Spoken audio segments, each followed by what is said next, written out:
this. We were told stories. We were raised in shadows.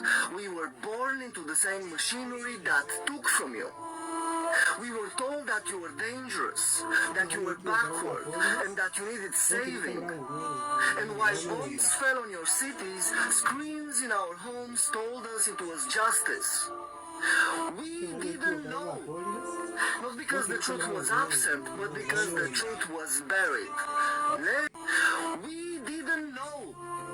Not because the truth was absent, but because the truth was buried. Systemic racism didn't just hurt black people, although they were the ones that took most of it. But it also misinformed white people. Every piece of news, every message we were getting, every joke, the butt of every joke was the stupidity of the black man, the inability of the black man to look after himself, never mind the country, to be ignorant, uneducated, break everything he touched. The messaging was that all violence was black violence. Layer upon layer of propaganda, schooling, news feeds, speeches, until even compassion was trained to look the other way. We, the ordinary people of the West, were made to believe it was for freedom, for safety, and for progress.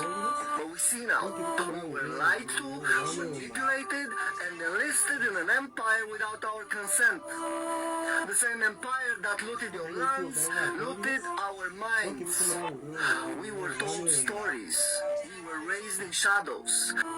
We were told that you were dangerous, that you were backward, and that you needed saving. And while bombs fell... Well, I welcome you to today's episode. The white supremacists, they are going to be alone. People in these countries, you talk of United States of America, way up to Africa, the apartheid regime in South Africa, those people who are behind these heinous actions, they are being held accountable. The white people are like, you are doing this by your own and they will not drag us into your mess. Take a listen of what they are talking about. Black people know things white people don't. Before I go on, you can check my video notes for the references I used to create this video.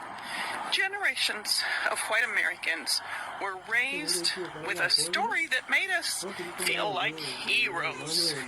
We learned about abolitionists, not about the banks that provided insurance on enslaved people. We learned about the civil rights movement, but not about the white mobs who terrorized black families for trying to move into a better neighborhood. Systemic racism didn't just hurt black people, although they were the ones that took most of it, but it also misinformed white people, and that pisses me off. It trained us to see unfairness and injustice as progress. That's why when black folks talk about redlining, medical racism, or why certain laws hit their communities so much harder, many white people are just confused, or worse, and probably more commonly, they're defensive. It's not just ignorance, it's conditioning. The system made sure we didn't see the whole picture, because once we did, we might start asking too many questions. White people need to hear the truth from people who live it. But that takes a toll on black people. They've had to survive what we've only begun to learn about. And it's not fair to put that burden on them. That's why I study, listen, and talk to other white folks. It's not about guilt, and it's not about blame. It's about repair. Black people already know this history. White people need to know it too, because it's our history. It's our history too. Silence keeps the system working in the way that is unjust. Don't be afraid.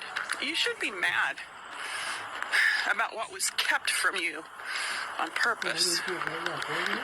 Now you have the opportunity to learn about it and start organizing your life differently. I am not. I grew up in apartheid South Africa as an English-speaking white boy. I only became politically conscious when I was already 18 years of age, because prior to that, I had been subjected to and sucked in this incredible propaganda of victimization of the white people, where every piece of news, every message we were getting, every joke, the butt of every joke was the stupidity of the black man, the inability of the black man to look after himself, never mind the country, to be ignorant, uneducated, break everything he touched. The messaging was that all violence was black violence, that all crime was black crime, that you had to fear black people. And a huge amount of that fear was that if we let them into the political process, into the governance of the country, they would do to us exactly what we had done to them for decades, which would be to turn around and oppress us, to murder us, to take our stuff, to move into our houses.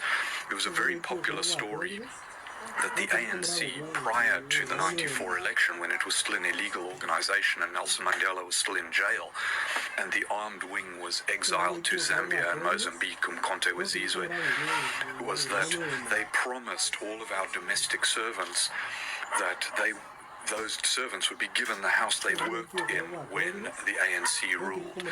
And these stories were told amongst the whites to bolster our resolve never to let these black people run our country.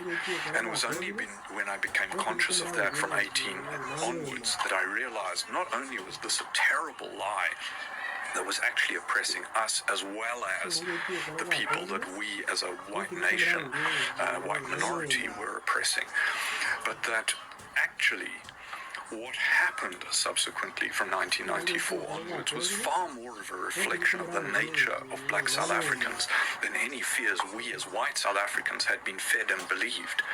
Right, and I see direct parallels with what's happening in Palestine and Israel. We've been fed this bullshit of Israel as victim, of the Zionist government as defending, this idea that the entire Arab world wanted to wipe them off the map, when in fact, prior to the Nakba, prior to Palestine being given to Israel by the colonial powers, primarily Britain, many Jews lived very happily and harmoniously alongside Muslims and Christians within that region. They weren't oppressed there. They became the oppressor through the Zionist ambition of a few Israelis. White government for many, many years in South Africa needed the violence of Umkhonto Wesizwe. They needed the odd bomb to go off. They needed terror attacks because it justified the further repression.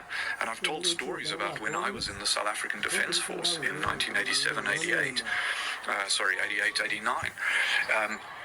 The things that were done by the intelligence service to undermine the ANC and other liberation struggles and to pit black against black, to distract black people from action against the oppressive minority and the history of oppression. And it's time to step aside from what we've been told and look at the truth, look at the reality, look at the history, educate ourselves, and make a moral judgment based on our real values as a human. Europeans never discovered anything. They looted, colonized, and took. If someone breaks into your house, kills half your family, renames your living room, and tells everyone that they discovered it, that's what European exploration actually was. Columbus did not discover America. I hope you know that. Millions of people already lived here. He never even set foot in what is currently the United States.